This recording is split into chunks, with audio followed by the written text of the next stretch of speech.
راق یعنی روشن ہو گیا تو قوم فرعون میں جو سردار تھے وہ کہنے لگے کہ یہ بڑا ماہر جادوگر ہے، اس کا ارادہ یہ ہے کہ تم کو تمہارے ملک سے نکال دے، بھلا تمہاری کیا صلاح ہے؟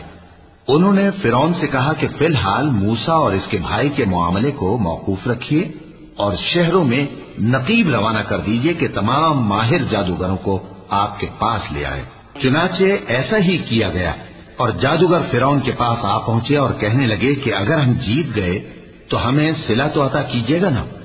فرعون نے کہا ہاں ضرور، اور اس کے علاوہ تم مقربوں میں داخل کر لیے جاؤ گے۔ جب فریقین روز مقررہ پر جمع ہوئے تو جادوگروں نے کہا کہ موسیٰ یا تو تم جادو کی چیز ڈالو یا ہم ڈالتے ہیں۔ موسیٰ نے فرمایا تم ہی ڈالو۔ سو جب انہوں نے جادو کی چیزیں ڈالی تو لوگوں کی آنکھوں پر جادو کر دیا، یعنی نظر بندی کر دی، اور لاٹھیوں اور رسیوں کے سانپ بنا بنا کر انہیں ڈرا ڈرا دیا اور بہت بڑا جادو دکھایا۔ اور اس وقت ہم نے موسیٰ کی طرف وحی بھیجی کہ تم بھی اپنی لاٹھی ڈال دو، تب وہ فوراً سانپ بن کر جادوگروں کے بنائے ہوئے سانپوں کو ایک ایک کر کے نگل جائے گی۔ آخر حق ثابت ہو گیا اور جو کچھ وہ لوگ کرتے تھے باطل ہو گیا۔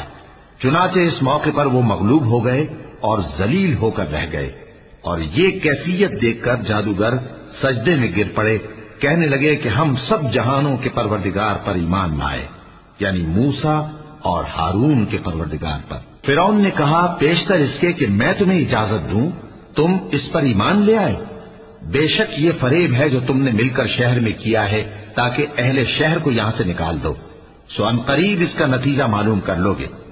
میں پہلے تو تمہارے ایک طرف کے ہاتھ اور دوسری طرف کے پاؤں کاٹ دوں گا، پھر تم سب کو سولی چڑھا دوں گا۔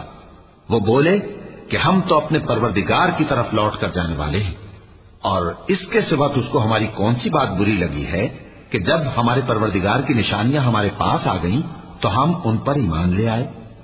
اے پروردگار ہم پر صبر و استقامت کی دہانی کھول دے اور ہمیں فرمانبرداروں کی حالت میں وفات دیجیے۔ اور قوم فرعون میں جو سردار تھے کہنے لگے کہ کیا آپ موسیٰ اور اس کی قوم کو چھوڑ دیجیے گا کہ ملک میں خرابی کریں اور آپ کو اور آپ کے معبودوں کو چھوڑ دیں؟ اس نے کہا کہ ہم ان کے لڑکوں کو تو قتل کر ڈالیں گے اور لڑکیوں کو زندہ رہنے دیں گے، اور بلا شبہ ہم ان پر غالب ہیں۔